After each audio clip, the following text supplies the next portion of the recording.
ഈ തെരഞ്ഞെടുപ്പിൽ LDF ഒരു പ്രധാനപ്പെട്ട സംഗതിയാക്കിയത് അല്ലെങ്കിൽ ഒരു ഉപാധിയാക്കിയത് വെള്ളാപ്പള്ളി നടേശൻ അദ്ദേഹം നടത്തുന്ന സ്റ്റേറ്റ്മെന്റ്സ്, അദ്ദേഹത്തെ ചേർത്ത് നിർത്തൽ, അദ്ദേഹവും ഞങ്ങളും ഒന്നാണെന്ന് സ്ഥാപിക്കലൊക്കെയാണ്.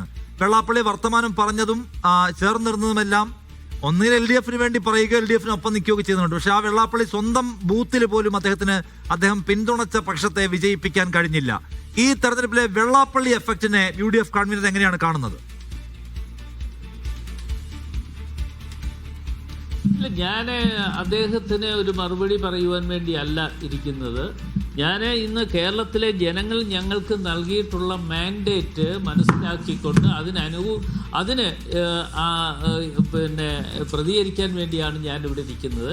തീർച്ചയായിട്ടും അദ്ദേഹം എന്തെങ്കിലും അഭിപ്രായം പറഞ്ഞു എന്നുള്ളതിൻ്റെ അടിസ്ഥാനത്തിൽ അതിന് മറുപടി പറയാൻ വേണ്ടി അല്ല ഞാനിവിടെ ഇരിക്കുന്നത്. ഇപ്പോൾ തന്നെ ശ്രീ M M മണിയുടെ ഒരു വെള്ളാപ്പള്ളി നടേശൻ പ്രതിപക്ഷ നേതാവ് കൂട്ടായ വിജയത്തെ കുറിച്ച് പറഞ്ഞു. പ്രതിപക്ഷ നേതാവ് അടക്കമുള്ള ആൾക്കാരാണല്ലോ ഈ കൂട്ടായ നിങ്ങളുടെ കമ്മിറ്റിയുള്ളത്. പ്രതിപക്ഷ നേതാവ് അടക്കമുള്ള നിങ്ങളുടെ സമുന്നതരായ നേതാക്കന്മാരെ ആക്ഷേപിക്കുകയും അവർക്കൊരിക്കലും ഈ UDFനെ വിജയിപ്പിക്കാൻ കഴിയില്ല, ഈ UDFനെ ജനം തള്ളിക്കളയുമെന്നൊക്കെ പറഞ്ഞ ആളാണ് വെള്ളാപ്പള്ളി നടേശൻ. അപ്പൊ അദ്ദേഹത്തിന്റെ ബൂത്തിൽ പോലും കോൺഗ്രസിന് ജയിച്ചു എന്നുള്ളത് അദ്ദേഹം അല്ല അങ്ങനെ ഒരു സമുദായത്തിനകത്തും സമൂഹത്തിലും അങ്ങനെ ഒരു ഫാക്ടർ എന്ന് ഉറപ്പിക്കുന്നുണ്ടോ ഈ തെരഞ്ഞെടുപ്പ്? നിങ്ങളത് പറയാൻ ഇപ്പോഴെങ്കിലും നിങ്ങൾക്ക് പറ്റുന്നുണ്ടോ ചോദിക്കാൻ ഞാൻ.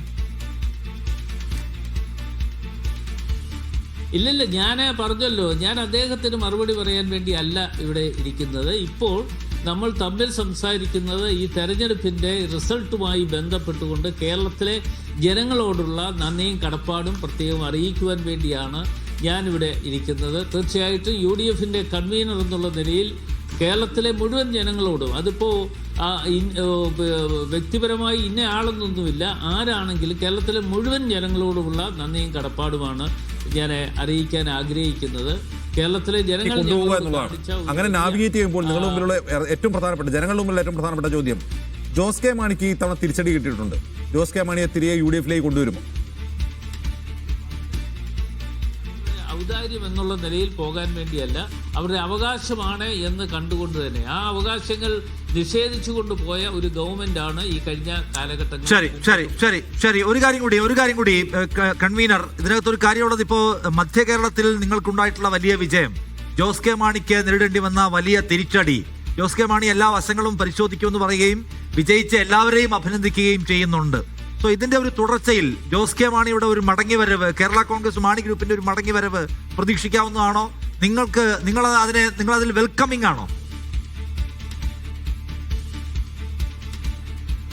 അല്ല, അത്തരം കാര്യങ്ങൾ ഞങ്ങൾ പൂർണ്ണമായും ഞങ്ങളുടെ മറ്റ് UDFുമായി ബന്ധപ്പെട്ടുകൊണ്ട് UDFൻ്റെ നിരവധി നേതാക്കന്മാരുണ്ട്, മുതിർന്ന നേതാക്കന്മാരുണ്ട്, അവരുമായൊക്കെ ചർച്ച ചെയ്യുന്നതിൻ്റെ അടിസ്ഥാനത്തിൽ മാത്രം ആ തീരുമാനങ്ങൾ കൈക്കൊള്ളുന്നതാണ്.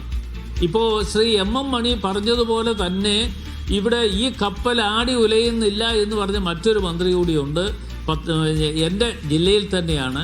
എൻ്റെ ജില്ലയിലുള്ള ഒരു മന്ത്രി എന്നുള്ള നിലയിൽ അവർ പറയുന്നു കപ്പൽ ആടി ഉലയല്ല, ഇതിൻ്റെ കപ്പിത്താനുണ്ട് എന്ന് അവകാശപ്പെട്ടുകൊണ്ട് പോയ ആ മന്ത്രി ഇന്നിപ്പോൾ ആ ജില്ലയിൽ ഞങ്ങൾക്ക് കിട്ടിയിട്ടുള്ള ഒരു വലിയ നേട്ടം, ഞങ്ങൾക്ക് കൈവരിക്കുവാൻ കഴിഞ്ഞ ഒരു വലിയ നേട്ടം എന്ത് എന്നതിനെക്കുറിച്ച് എല്ലാവരും ആലോചിക്കുകയും ചിന്തിക്കുകയും ചെയ്യണം എന്നുകൂടി ഞാൻ ഈ അവസരത്തിൽ പറയുകയാണ്. ശരി, താങ്ക് യു UDF കൺവീനർ പ്രതികരിച്ചതിന്. ജോസ് കെ മാണി അടക്കമുള്ള വിഷയങ്ങൾ അവർ മുതിർന്ന നേതാക്കളുമായി കൂടിയാലോചിച്ച് തീരുമാനിക്കുന്നു. അതിനിടയ്ക്ക് ഒരു അപ്ഡേറ്റ് ഉള്ളത് ശബരിമല വിഷയം ഡിസ്കസ് ചെയ്യപ്പെട്ടോ എന്നുള്ള ചോദ്യത്തിനുള്ള മറുപടിയാണ്. പന്തളം നഗരസഭ LDF തിരിച്ചു പിടിച്ചിരിക്കുകയാണ്. എന്ന് വെച്ചാൽ പന്തളം രാജാവിന്റെ അല്ലെങ്കിൽ ശബരിമലയുടെ സമീപ പ്രദേശമാണ് എന്ന കാര്യം പ്രത്യേകം ആലോചിക്കണം.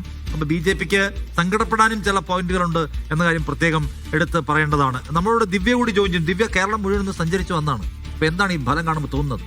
TP രാമകൃഷ്ണൻ പറഞ്ഞതുപോലെ തന്നെ സസൂക്ഷ്മം വിശദമായി തന്നെ അവർക്ക് പരിശോധിക്കേണ്ടി വരുമെന്ന് തോന്നുന്നു. കാരണം ഞങ്ങൾ തിരുവനന്തപുരം മുതൽ കണ്ണൂർ വരെ സഞ്ചരിച്ചു, ഓരോയിടത്തും പോയി അവിടെയുള്ള നേതാക്കളെ കണ്ടു, LDF നേതാക്കളെ കണ്ടു, UDF നേതാക്കളെ കണ്ടു, അവരോട് സംസാരിച്ചു. പക്ഷേ ഇത്രയ്ക്ക് വലിയ തിരിച്ചടി എനിക്ക് തോന്നുന്നു LDF നേതാക്കൾ പ്രതീക്ഷിച്ചിട്ടുണ്ടാകില്ല.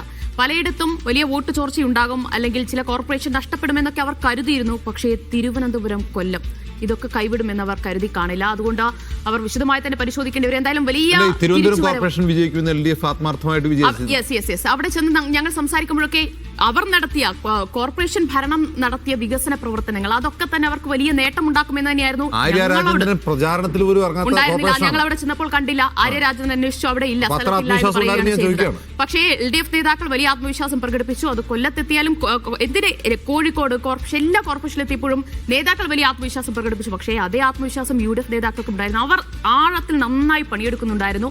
അതിന്റെ ഒരു ഫലം തന്നെയായിരിക്കും. ഒത്തൊരുമയോടുകൂടിയുള്ള ഒരു പ്രവർത്തനം തന്നെയാണ് എനിക്ക് തോന്നുന്നു ഈ ഒരു വലിയൊരു വിജയത്തിലേക്ക് നയിച്ചിട്ടുള്ളത് എന്ന് തന്നെയാണ് കരുതുന്നത്. ശരി, നമ്മുടെ കൊച്ചിയിൽ നിന്ന് കോട്ടയത്ത് നിന്ന് ജോസി ബാബു കൂടി ഉണ്ട്. ജോസി, കോട്ടയത്തുണ്ടായിട്ടുള്ള മാറ്റം നമ്മൾ അതിനെക്കുറിച്ച് സംസാരിച്ചുകൊണ്ടേയിരിക്കുകയാണ്.